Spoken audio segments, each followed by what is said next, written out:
कहते हैं भारत में कुछ जगहें ऐसी हैं जहां रात के बाद इंसान का कदम रखना मना है, क्योंकि वहां सिर्फ अंधेरा नहीं, कुछ और भी चलता है।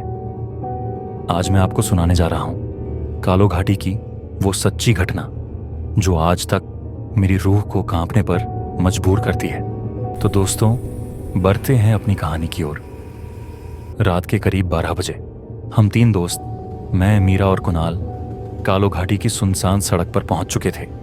ठंडी हवा, घना कोहरा और सन्नाटे का ऐसा दबाव जैसे पहाड़ खुद कोई चेतावनी दे रहे हों। अचानक मेरी नजर सड़क किनारे पड़े एक टूटे हुए माइलस्टोन पर गई, जिस पर लिखा था कालो घाटी 2 किलोमीटर उसी पल न जाने क्यों।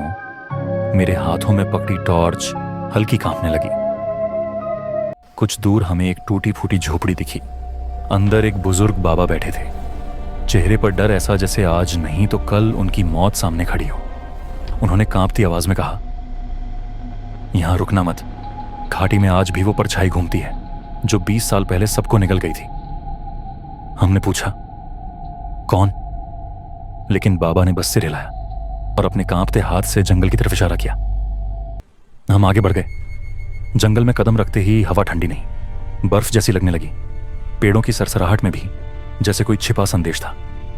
मीरा बार बार कह रही थी, कुछ सही नहीं लग रहा। और तभी कुणाल ने अपनी नाइट विजन कैमरा चलाया।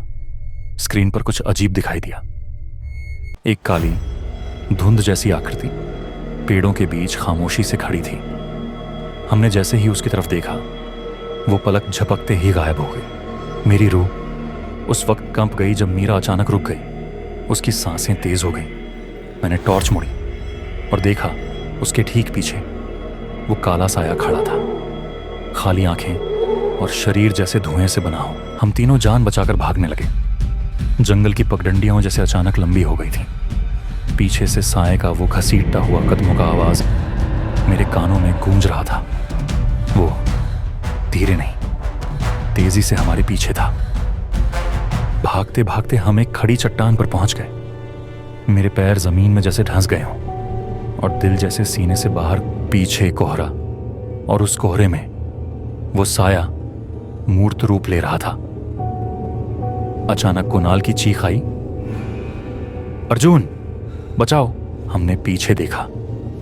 वो साया उसके ऊपर झपट्टा और कुछ सेकंड में ही कुणाल का पूरा शरीर काले धुएं में बदलकर गायब हो गया।